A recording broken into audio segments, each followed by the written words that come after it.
We have a couple of severe risks coming into play here for portions of Michigan, starting with tonight, which is Thursday, August 29th. We have a marginal risk of severe weather in the western half of the UP up there, especially toward Ironwood. And then that kind of extends over close to the Houghton area, not quite to Marquette there, but it is currently the western half of the UP. The concern is for damaging winds this evening, especially after the 9 and 10 p.m. time frame, perhaps closer to midnight. The current model projections do show a line of storms moving toward the western UP. This is at 9 p.m. Eastern. Here's 10 p.m. Here's 11. Depending on how strong that line is, we could get some initial wind gusts there, but that line should be decaying. So it's not a huge concern, but it is a concern we're going to watch just in case. There is actually a 2% tornadic risk shifted off to the west of the UP. So there's a low chance we could see something trying to spin there. But right now, we're not too concerned, just given the models are kind of backing off on the strength of this line. But do expect up there in the western UP, at the very least, some rain, some thunder and lightning, and perhaps a gusty wind that could become marginally severe, which is up to 60 miles per hour. And then that line should weaken as it continues eastward there. So no concern in the lower peninsula or the central or eastern half of the UP. But we do also have a severe risk for tomorrow. In fact, the SPC just upgraded their outlook to a level 2, a slight risk here for southeast Michigan from the thumb all the way down to Detroit.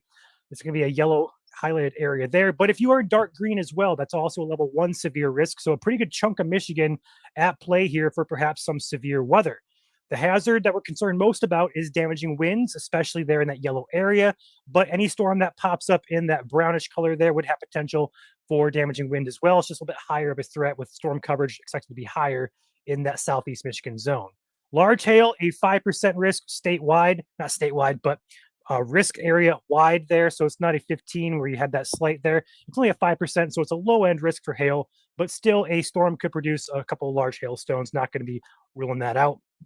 And then they just introduced a 2% tornado risk here for the slight risk area in southeast Michigan. So there's a bit of spin in the atmosphere there, some wind shear, directional shear.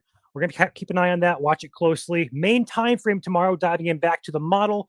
We're looking at tomorrow, looking through the time frame here, the line of storms. Go back here to the 12Z. Here we go. Line of storms fizzles out overnight tonight, and then that will come into the lower peninsula. And then as we get to the afternoon hours, we have some pop-ups there across the thumb region down to Ann Arbor, Flint area. This is at 6 p.m. here. So overall, these are pretty easy systems to forecast. Main time frame will be centered around the peak heating of the day. Anywhere from 2 p.m. to 10 p.m. really is where we're going to be expecting that.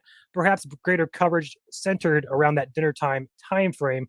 We'll keep an eye on that. The NAM3 model, the other model we use to kind of forecast this, is also showing a bit of a better coverage area. Looking at this tomorrow, here's 5 p.m., 6 p.m. There's your storms up by Port Austin in the thumb, also down by Port Huron there into Ontario. So right around that 6 to 7 p.m. time frame, models are picking up on activity. But I do think any storm that pops up between the 2 and 10 p.m. time frame tomorrow would have some threat for severe. So keep in mind, we do have that slight risk in effect tomorrow and also a marginal risk, and also tonight here on Thursday night in the western UP for perhaps a couple of gusty winds, a couple of instances of gusty winds there toward the Ironwood area. Stay with us. We'll do a briefing tonight. Not sure on the time just yet. Probably 7, 8, perhaps 9 p.m. tonight. Expect a briefing as well as a forecast breakdown with our own little thoughts filtered in. So stay tuned for that. With that being said, shout out to the sponsor of this video, Katz Roofing and Siding, 517-485-9886. They cover roofing, siding, gutters, and windows in the Lansing, Battle Creek metro areas, as well as other portions of South Central Michigan. Feel free to give them a call if you need some work done on your house. Like I said, 517-485-9886. They do great work. And thank you to Katz for sponsoring this video here on Michigan Storm Chasers YouTube. With that being said, we'll see you guys tonight for a briefing, and then tomorrow for another briefing and perhaps coverage of some severe weather concerns here in Michigan.